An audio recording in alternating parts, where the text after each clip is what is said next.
Good evening, everyone, and welcome to the Fray. My name is Derry. The Fray is a roundtable discussion featuring quote-unquote luminaries of the fighting game community. But tonight, we're taking a departure exit.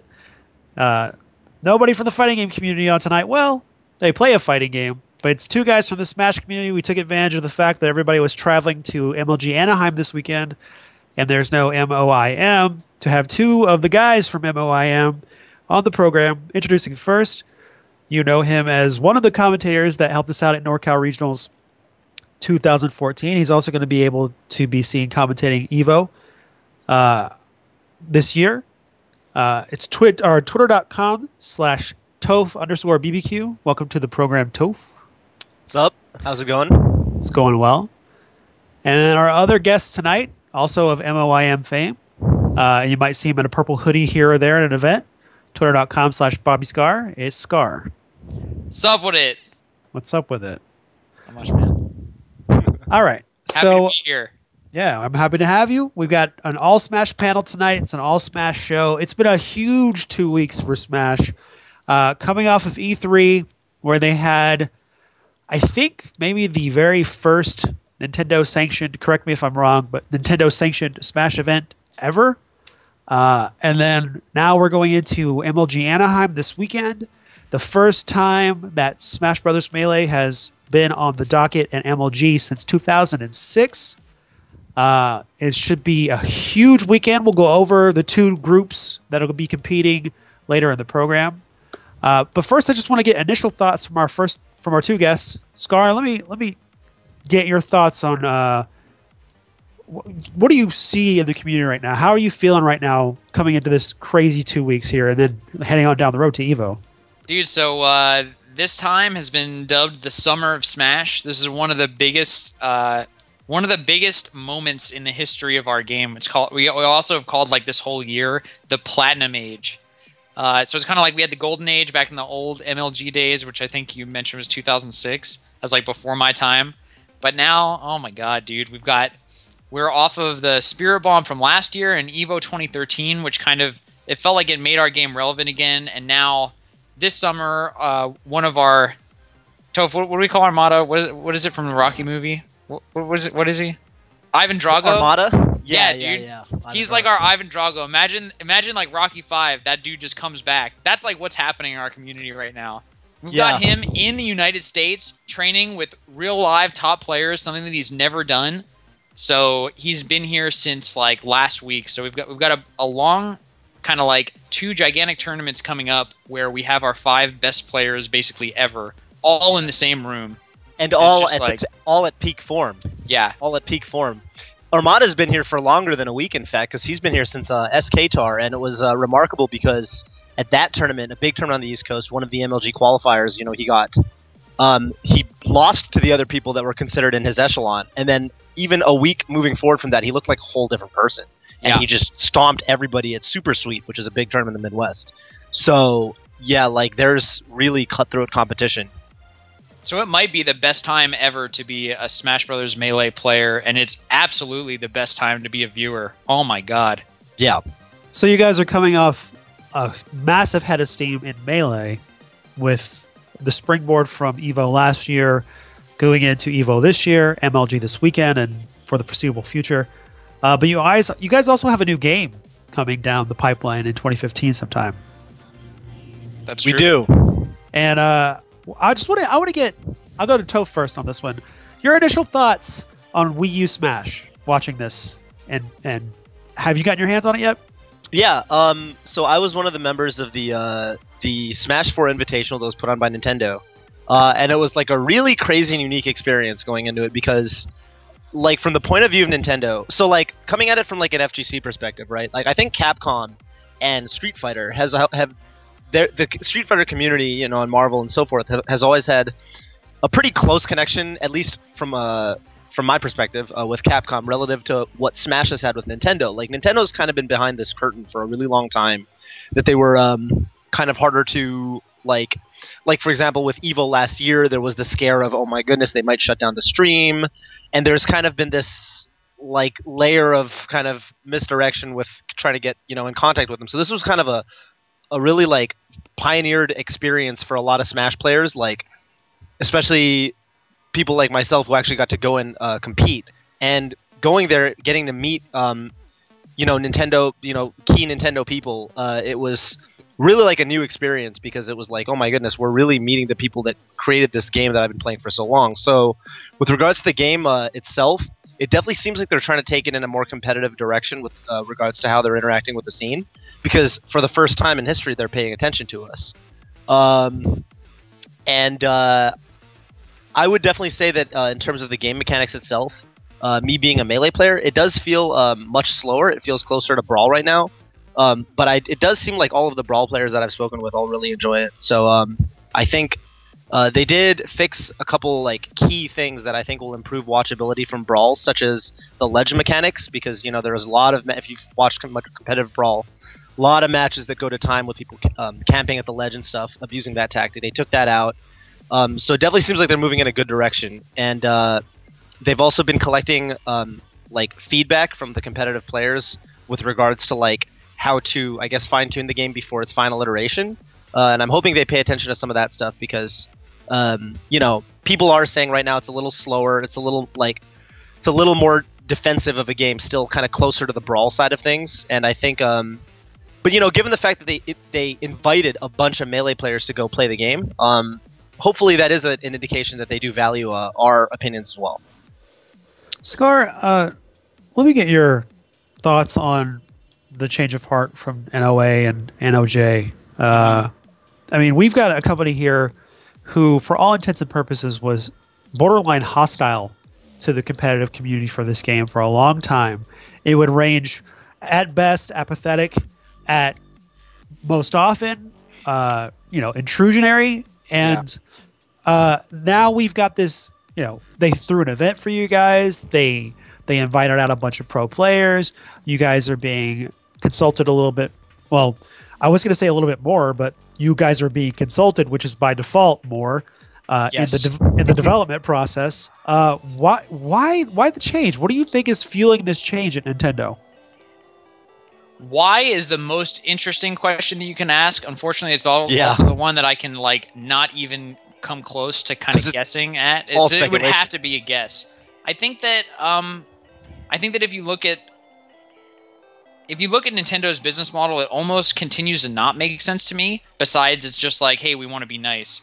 Because, I mean, Toph mentioned that the game is kind of a little bit closer to Brawl, and I'm not sure the game was made with a competitive scene in mind, but I mean, there's a clear trend in gaming moving towards viewer-based gaming. Twitch has become just such a big deal for everyone who cares about video games beyond just being casual.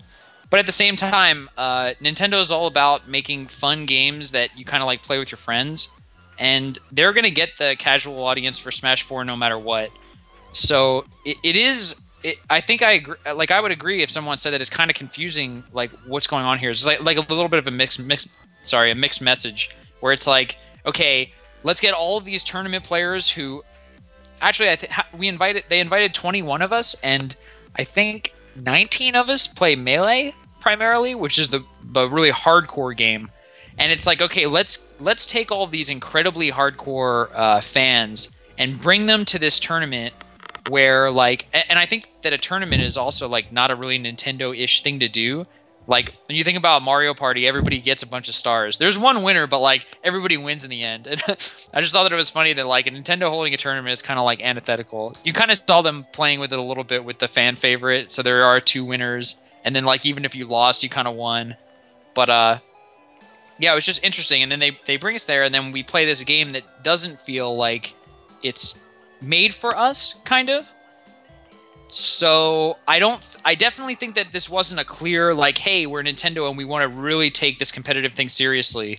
At the same time, it was open arms to the competitive community. It was hey, we value you, we want to represent this new game with you, and that's a gigantic step forward. Toph, why do you think that Nintendo? I mean, what do you think is the deciding factor for Nintendo deciding to work with Evo? I mean, these guys, they drug their heels last year. They drug their heels this year. A lot of people thought we weren't going to have it this year. and at the 11th hour, we made the announcement that they were going to have it. I mean, I had Mr. Wizard on our show announcing games for Evo. This was the show where they revealed the lineup. He was our guest. We did the show, and even he was at a loss. And now they're working with Evo, and they're going to be at Evo. Why do you think Nintendo even agrees to work with Evo in the first place? Like, what are they getting out of it? Yeah. So first of all, yeah, I watched that broadcast, and that was a heart attack in and of itself. But yeah, it is definitely like, so that's the thing, right? It definitely does seem like, in some aspects, it seems like a 180 from even last year. Even leading up to Evo 2013. I mean, I think, honestly, I do feel like the Melee community in particular, just our whole, because we've been really, really proactive in getting. I would say that in particular, like our Scar and the Melee Donmi crew, but I mean just everyone. Like ever since the donation drive, the Spirit Bomb last year to get Melee into Evo, we've been really proactive in doing a lot of what I would say, I guess, good things for our community and for the world in general. Like in terms of the way we got into Evo last year was donating almost $100,000 to a breast cancer charity. And doing things that basically paint our community in a good light. So I think maybe that has something to do with it. Maybe Nintendo's saying, "Hey, this is a good look. These are good people." I do, and I guess just in terms of marketability, right? That makes us look good. I have suspicions that that's probably why a lot of Melee players were invited to the Invitational, perhaps over Brawl players, because they don't have there is no Brawl it on me sort of thing. There is no. Such a terrible name. It's a terrible name, right? But there's no there isn't a centralized kind of push for the Brawl scene the way there is for the Melee scene, and we're seeing that too in terms of lately a lot of the pro Melee players have been getting picked up by esports organizations like PPMD getting sponsored by Team Liquid and Mango getting sponsored by Cloud9, and that's not happening with the Brawl scene. So I think with regards to Melee in particular, I think we're probably doing a good job of making ourselves visible and making ourselves marketable. So I think that has a large part to play in why Nintendo is now kind of giving us these green lights in a sense. Yeah. What was funny was we had a second window open here on the show that night, waiting for the reaction from the MIOM guys. We thought it was going to be a pretty amazing reaction, and honestly, we did not know that we weren't going to get Melee until we had the show going. So we went into the show at I Play Winner. We went into the show fully expecting Mr. Wizard to come on the show and announce that we were going to have, it's going to be Tekken, it's going to be Street, and which Tekken was a whole other thing, but it's going to be Tekken, it's going to be Street Fighter, it's going to be Smash, blah, blah, blah. And we were as shocked as anybody. So we silently closed the window for because we were like, oh, these guys are gonna love it. Oh, let's just close that. So Dude, that would have actually been Inception, because we were gonna rebroadcast you when you announced it, and then I forget why we didn't, but probably because we didn't announce it. But it would have been Inception, because then we would have been broadcasting you, and then you would have brought up the window of us, and then it would have gone infinitely. Well, Scar, Toph mentioned sponsorships, and that's a good topic to branch into here. Why all of a sudden? It's 2014, and now all of a sudden you have big-time esports organizations looking at Melee players and signing them on. Why now? You know what, Derry? You say why all of a sudden. I say what took so long. Because Melee is an amazing game, and people are finally watching it. Oh my god, have you seen some of the stuff you can do in Super Smash Bros. Melee? Have you seen the personalities that we have, the history that we have, the rivalries that we have? I like the enthusiasm. Yeah, Just check out any of my streams. just YouTube Toph and Scar commentary highlights. It's all we do. So what do you think some of the positives have been, like with Mango going to Cloud9, or some of the sponsorship positives here? Toph, I'll go to you. What do you see benefiting players, benefiting your community with these sponsorships moving forward? Okay, well, so the one thing is, my personal thing is first and foremost, the game is about the gameplay, and what I've seen since the top players have started getting picked up is that now we have Mango, who for a long time was off and on with how seriously he would practice, and he kind of reached the top level and then Like, he would have periods where he'd take the game seriously, phases where not so much, and a lot of the top players would kind of be in and out like that. Remember how I said earlier, as a response to one of the earlier questions, that this is kind of the first time that we're having this set of huge tournaments coming up in a row, and all of the top players, or the players considered to be at the top echelon of our game, are at their current peak, I would say. It seems like all of the top players have been really taking the game seriously and really, like, improving themselves as, like, athletes, if you want to look at it like that. It definitely seems like every player that has been picked up by a sponsorship organization, and those that are, close to that level, are all just, like, really in it, like, yo, this is a thing now, and we are relevant, and this is, not necessarily like a career, but this is like, this is an important thing to do, and this is not just about having fun, blah, blah, blah anymore. And I think everyone's maturity level has just been increasing, and along with it, we've been seeing higher and higher level gameplay. So I would say that even compared to, like, that's the crazy thing about Melee, is that even compared to, you would think our game's been out for 12 years, it's a fighting game, it's been figured out by now, but, like, you were seeing higher and higher levels of play, like, consistently all the time, and you can go back a year, and you were like, okay, people are clearly better now than they were a year ago. And I think that trend is gonna continue for at least some time, because Melee has a ridiculously high skill cap. All right, Scar. Can I add to that? Yeah, please. So the other thing that I would say is that, like, kind of closer to the question that you asked me, it's like, where do these sponsors come from? Evo is a big thing, but Evo and the documentary, both at the same time, I think, was really what made everyone start, like, paying attention to our community. So you had that kind of, like, crazy mixture, and then I think with that probably came hopes for Evo in 2014, and also the attention of MLG. And I think that with all those things combined, it became, like, really profitable, really valuable for some of the big fighting game brands and sponsors to start putting their names on some of our players. So I think it's like this perfect storm of good things happening for the Melee community. Can I just say thank you, Samox, for creator of the documentary? Thank you, Base Samox. Yeah. So Scar, these sponsorships you guys are seeing develop in the Melee community, we don't have that. For a long time, in the competitive fighting game world, despite the fact that Smash has consistently higher registration numbers and usually more populated tournaments than what we draw in the Capcom and the anime fighting game communities, Smash, I guess, in the broader mainstream fighting game sense, has always been seen kind of like as a redhead stepchild.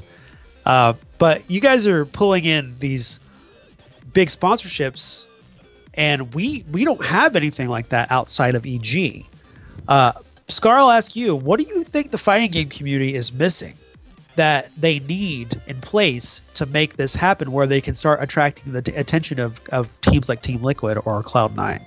Interesting. So, I mean, from what I've heard from people who... So let me first say that people in the kind of Capcom space of the fighting game community, I think that you guys know so much more about sponsors and about high stakes tournaments and, like, having money in the game than we do. This is so new to us. Like, you're talking to us right after these kinds of things are happening, and we really don't know for sure what got them interested and what's going to keep them interested. Like, I think we really don't know.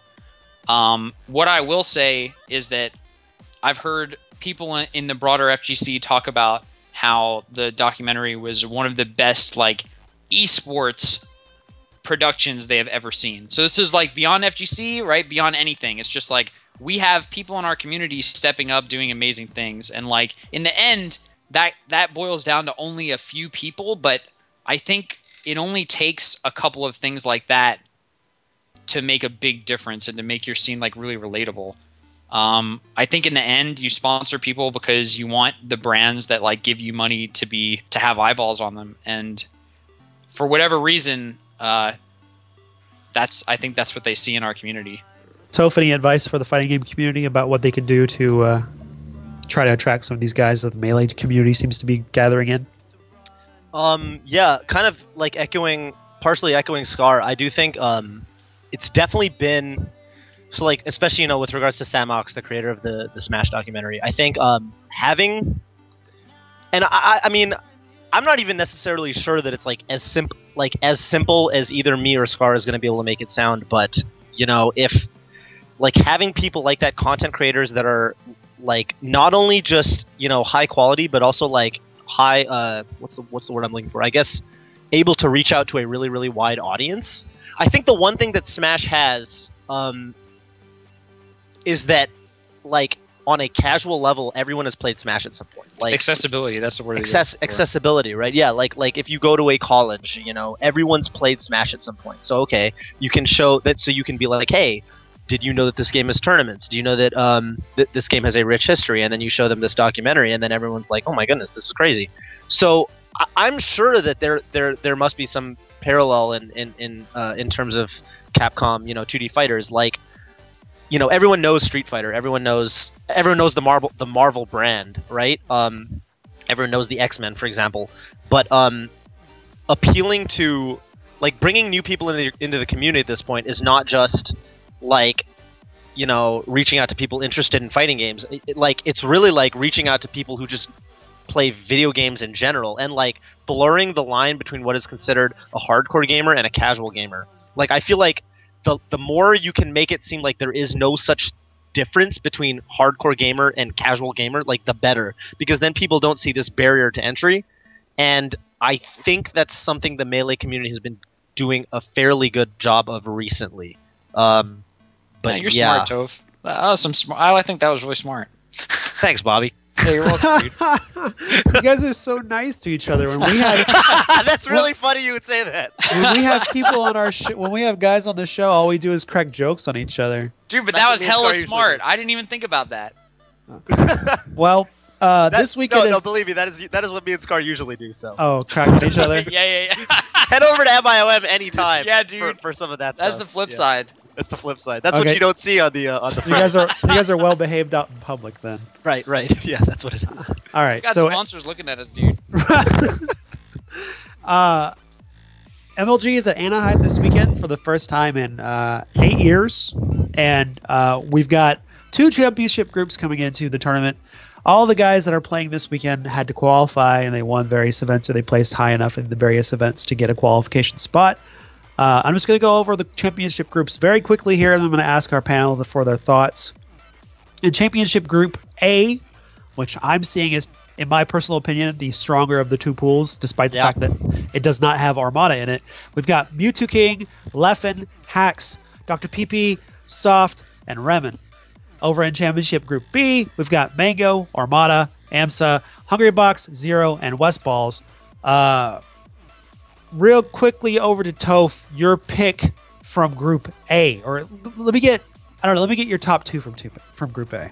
Okay. Well, I think Group A again is it's the Mewtwo King PP group. Okay, just I want to preface this by saying I mixed them up. I actually do think Group B is slightly harder. No, well, they're really balanced. Okay, from Group A, I think that the clear 2 favorites are PP and Mewtwo King, with a possible upset from Leffen. And I guess going into why, I mean, PP is probably considered like okay, so on MIOM lately, our buddy Taffigans has put together a this thing called SSBM rank, which is basically kind of like the what was the version of it for like Marvel on Oh, never mind. Basically, it's just like a community poll kind of thing to the event hubs thing. Like just like the event hubs list, right? It's kind of like that. It's not it's not anything like real rigorous or scientific. You just pulled a bunch of high level players and was like, okay, just rank the top 25. And PP's number 1 right now because the last 2 tournaments he's attended with other top players in attendance, he's beaten all of them, and I think won the tournament through winners. So, he's got an easy case for number 1. And particularly versus Mewtwo King, he looks pretty unstoppable right now. Like the last time they played in a tournament, I think 3 weeks ago at SKTAR, he very solidly beat him, and the last game was a 4-stock. In other words, Mewtwo King didn't kill him once on the last game. And then you have, I think that very clearly the next 2 best players in that group are Mewtwo King and Leffen. Mewtwo King being a much more established player, but Leffen showing a lot of really good results lately. But the thing is, Mewtwo King still is the head-to-head, and in spite of the fact that Leffen's been taking him close, Mewtwo King is considered a particular he's a Fox killer. Like, he's really, really, really good versus Fox. So while I think Leffen can do it, I think Mewtwo King's the favorite. So I would say, yeah, PP and Mewtwo King are probably the two clear favorites for top two in the group. Scar, Leffen is kind of the Filipino champ of the Smash community. So I hear. Dude, how I do- think he's worse. Yeah, I think Filipino champ would definitely have to like hit a small child, and then he's like reached Leffen level. I'll let you, Scar, give us your preview thoughts on Championship Group B. Okay, I think B is definitely harder. I agree with what Toph was saying. I think he did a good job summarizing Group A. I think that Hax and Leffen are pretty similar in skill, so that'll be a really interesting set.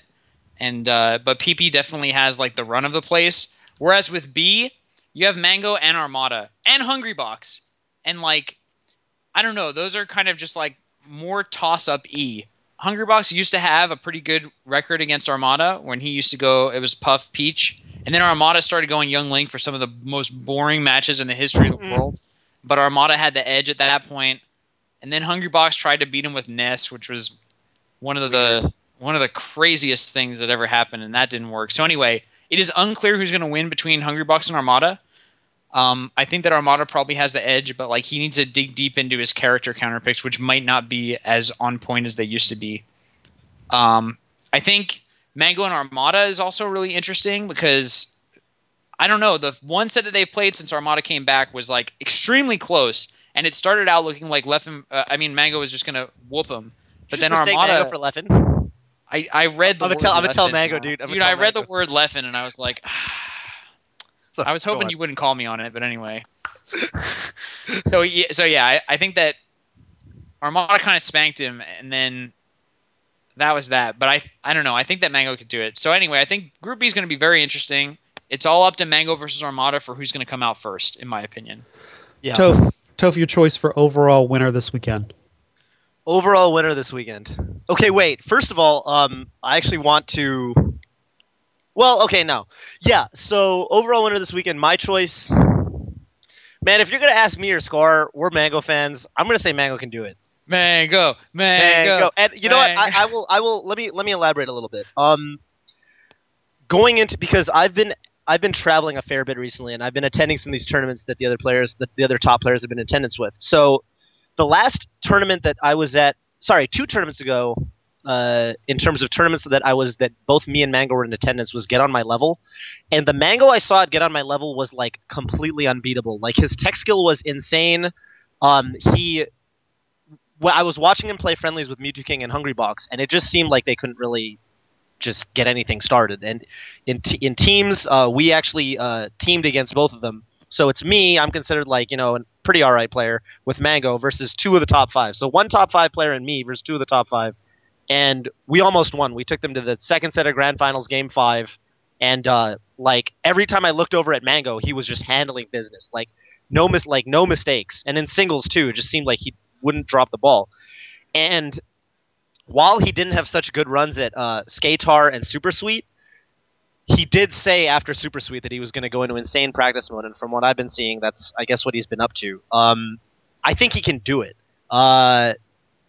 So yeah. I will say that in close second, I think that Armada has been making such stellar leaps and bounds in his games from even the first week he was in the U.S. to the second, and also playing him in friendlies a little bit when I was at a tournament with him. He, like Scar brought up the point earlier that Armada is practicing regularly right now with other top-level players for the first time in his life because he's, I think, housing with Mewtwo King, and I think that's terrifying. So my 2 favorites are Mango and Armada in roughly that order. But there's a little bit of bias there again because I'm a Mango fan, so yeah, take it with a grain of salt.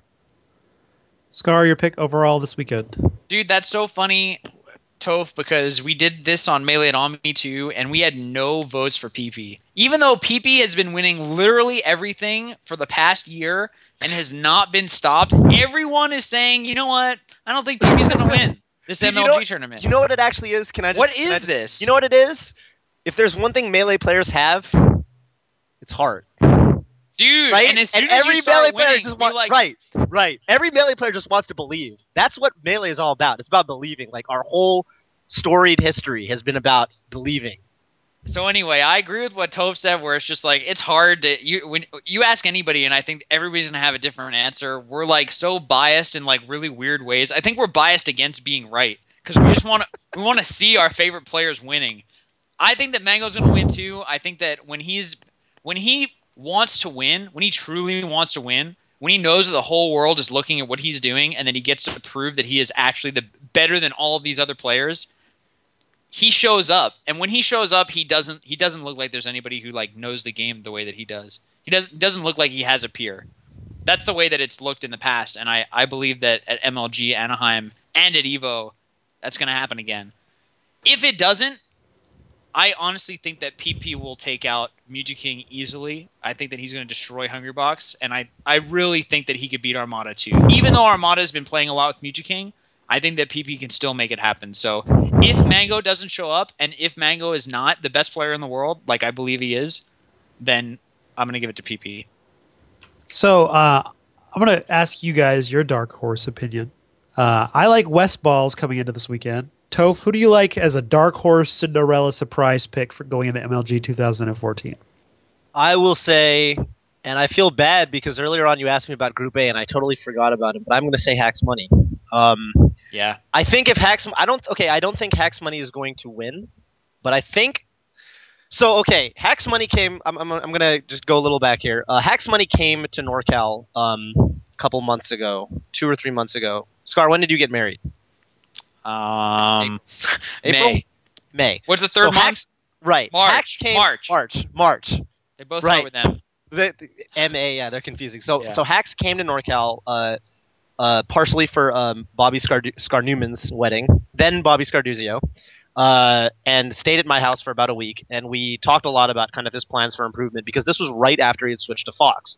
And his whole thing for switching to Fox from Captain Falcon was that he'd been competing at a really, really, really high level with Falcon for a long time, but he didn't feel like he could take sets off the top players with Captain Falcon. And he wanted to win these tournaments, not just do really good with his character. So he switched to Fox, and he's been putting in a lot of work and trying to get really, really good and really, I guess, more consistent in time for these summer majors. So we saw, like, for people like me who I've kind of been tracking his progress, right? And he's been going from, like, being really inconsistent and losing to people that are not even really considered top level to, like, then at the next encounter with them. So I'm thinking Nintendo, this Ice Climbers player who beat him at Civil War 6, and then the next time they fought, Hacks made it look very easy. And so I believe he's been learning from his mistakes. He shows an immense cap for his skill level. Like, when he's playing and you watch his gameplay, you're like, this guy is insane, and he's doing things that a year ago you would not think it was even possible with human hands. But the only thing is just every now and then spotty decision making, or I don't even know if it's decision making, but basically the last time he played Mewtwo King and Armada, he was up in the sets, and it looked like he had it in the bag against both of those players, and then just kind of got edged out by just kind of got better playered by those two players. But he's been showing such adaptability and, you know, ability to learn from mistakes that I think if there's one person who he's already exhibited the skill required. Agreed. And he just has to get to the clutchness factor. And I think he can do it. I mean, you know, he's got a track record of really solid, steady improvement. So I think he can do it. I think he's going to be the dark horse to watch out for. And I think he could place like top 3 if he he could. I'm not saying he's going to, but I think he could. Like, he could beat 1 or 2 top level players. I agree.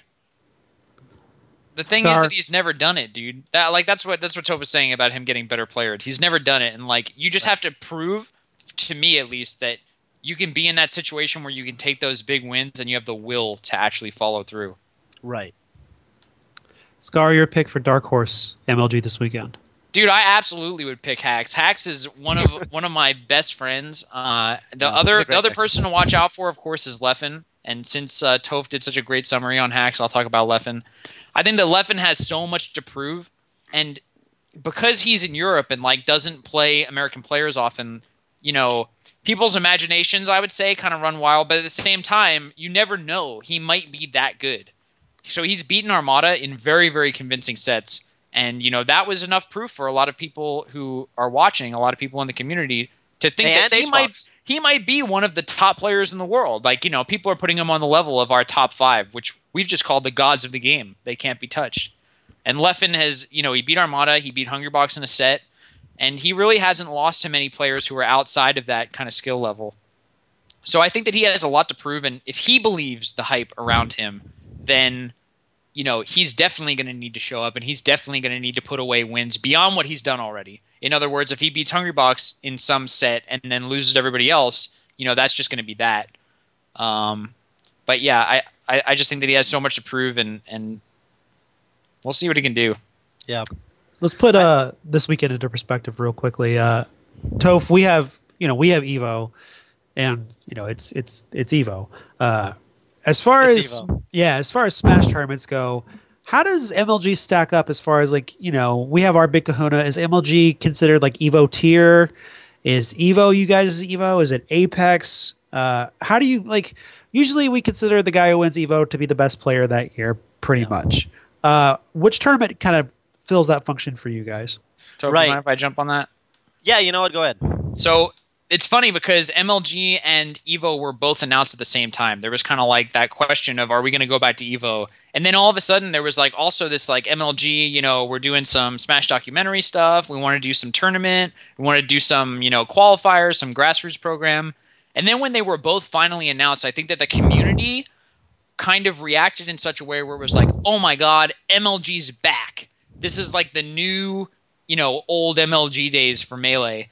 And everyone was just so juiced. But now, I think the moment where that changed, at least in my mind, was when we finally got to the tournament entry numbers. So right now, MLG is kind of closed, right? The tournament's happening. We already know the number of entrants. And I think it's 328, something like that.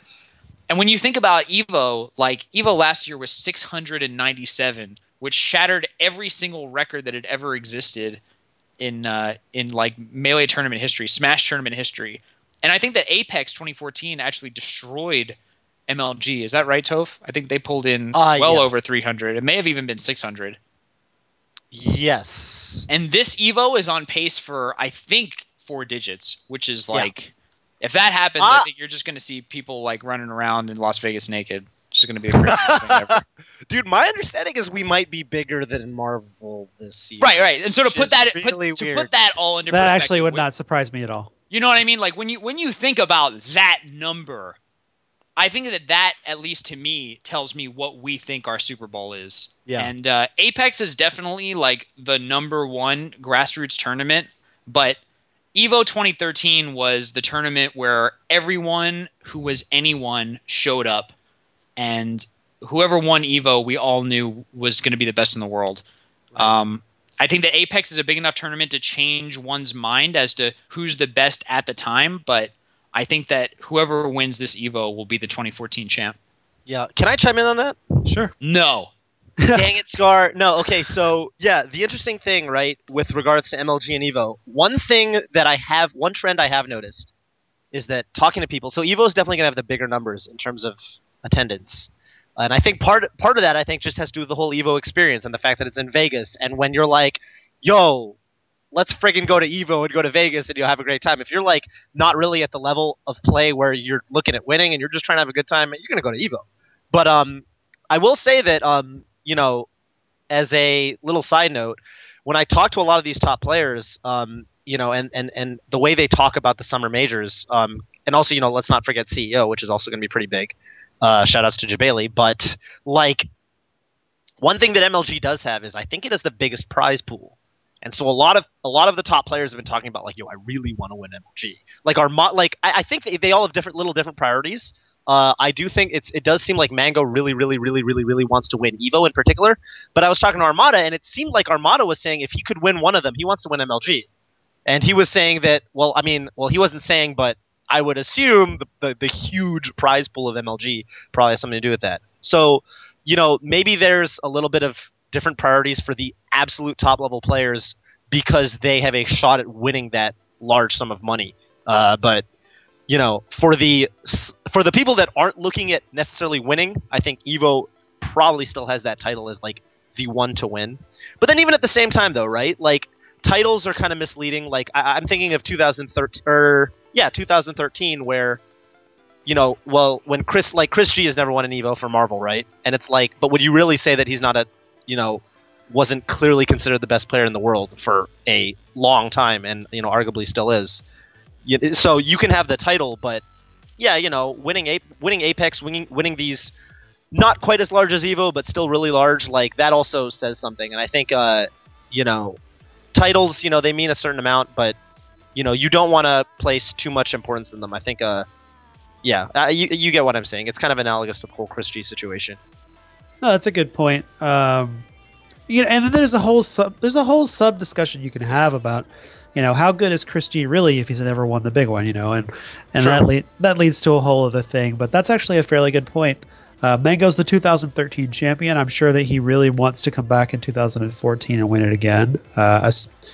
People probably aren't going to be as quick to dismiss him this year as they were last year. I know last year a lot of people thought that was kind of silly to say he was going to win, but he did, and proved a lot of people wrong, threw his shirt into the crowd.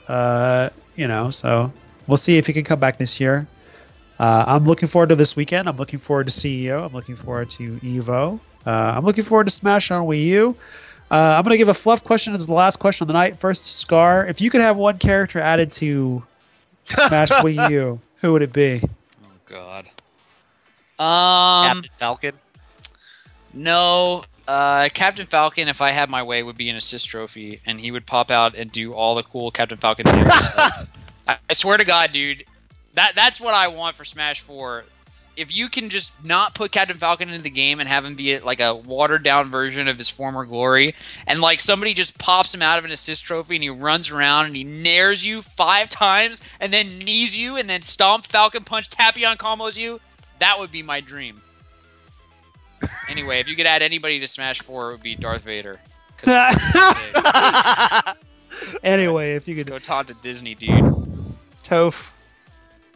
If I could add any character to Smash 4, I will choose. Man, that's a hard question. Because they've got 70 characters now. Yeah, you know, I would add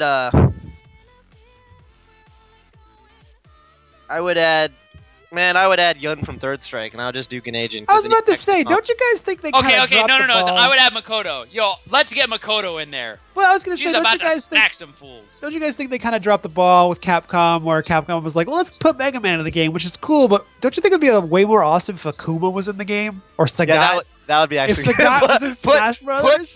Put Sagat in Smash 4. Someone create that Twitch account right now. That would be sick. All I'm saying is Mega Man is going to be cool, but Capcom and Nintendo kind of dropped the ball. Yeah, as far as that partnership goes. Yeah, it totally should have been Sagat. Yeah. Ah, wow. Yeah, that's a hard question, man. Yeah. Anyway, I want to give my sincere thanks to both of our guests tonight, Toph and Scar, for joining us on the program to talk to you guys about Smash. Make sure you guys follow them at twitch.tv/MeleeItOnMe, where they do their show every Thursday. They didn't do it this weekend, which was fortunate for us, but a lot of the guys who are involved with them are out traveling to MLG, so we got the chance to talk to them tonight. But make sure you guys follow them at their channel. Make sure you guys follow us here at our channel so you can know when we go live with this show and our other 2 podcasts, Super Desperation Radio on Mondays and The Show That Sucks on Tuesdays. And then make sure you guys follow each of our guests tonight on Twitter at twitter.com/Toph_BBQ and twitter.com/BobbyScar. Both these guys will be appearing in the commentary booth at Evolution 2014, so make sure you tune in to the action. I'm assuming streamed on Team Spooky this year, so the Team Spooky Smash combination I always feel like is kind of godlike. So we'll get it again this year, and we'll be hearing both these guys' voices. Make sure you guys tune in next week. This is actually a really awesome show for what we had. We were supposed to have a whole other panel, and all of our guys are traveling. We have a guy who's in Singapore right now, and he's not able to make it on the show. So we'll be back next week with an all fighting game panel. But for this week, I really enjoyed talking Smash with our guests, and I'm going to say for the record, I know I sometimes joke about Smash on the show. I will be playing the game when it comes out on the Wii U. Yeah, we already know, Derry. Oh And yo, We already know, let me dude. throw one thing in real quick. Last week, Tokido went on the record and officially said Smash is a fighting game. Whoa! Tokido. I guess it's settled then. Yeah, I And guess it's settled. Infiltration was repping that Smash shirt all weekend. Yeah, Let's one go. dream hack with the Smash shirt. Yeah, it's over, dude. We're a fighting Let's game. go, dude. So, you know, I think Tokido would actually be pretty sick at Smash Brothers. Probably. He's sick at everything. So. Anyway, that's all we've got for this weekend, guys. Make sure you tune in every Thursday at 7 p.m. Pacific Standard Time for the Fray. And until then, in the honor of the absentee Magus 1234, yo Fray. We'll be right back.